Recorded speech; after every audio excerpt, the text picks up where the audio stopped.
ഈ കുഞ്ഞു കുട്ടികൾക്ക് എന്തെങ്കിലും ഒരു വേദനയോ മുറിവോ പറ്റിക്കഴിഞ്ഞാൽ എന്താണ് അതിന് കാരണമായത്?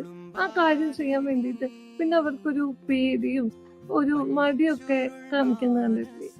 ഏകദേശം അങ്ങനെയൊക്കെ തന്നെയാ വലിയ ആൾക്കാരും. എന്തെങ്കിലും ഒരു കാരണത്തിന്റെ പേരില് ഒരു വേദനയോ ഒരു മുറിവോ എന്തെങ്കിലുമൊക്കെ പറ്റിക്കഴിഞ്ഞാൽ ആ കാര്യം ചെയ്യാൻ എന്തിന് അതിനെക്കുറിച്ച് ചിന്തിക്കാൻ പോലും പിന്നെ നമുക്ക് പേടിയായിരിക്കും. കുഞ്ഞുങ്ങളുടെ കാര്യത്തില് അവർക്ക് ആ ഒരു പേടി മാറ്റി കൊടുക്കുക അവര് പാരന്റ്സ് ആയിരിക്കും.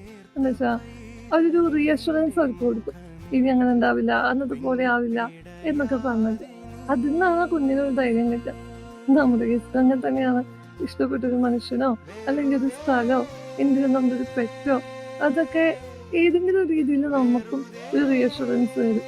അന്നത്തെ പോലെ ഒന്നും ആവില്ല, ഇനി അതൊന്നും റിപ്പീറ്റ് ചെയ്യില്ല, ഇനി ഒന്ന് ട്രൈ ചെയ്ത് നോക്ക് എന്നൊക്കെ പറഞ്ഞിട്ട്.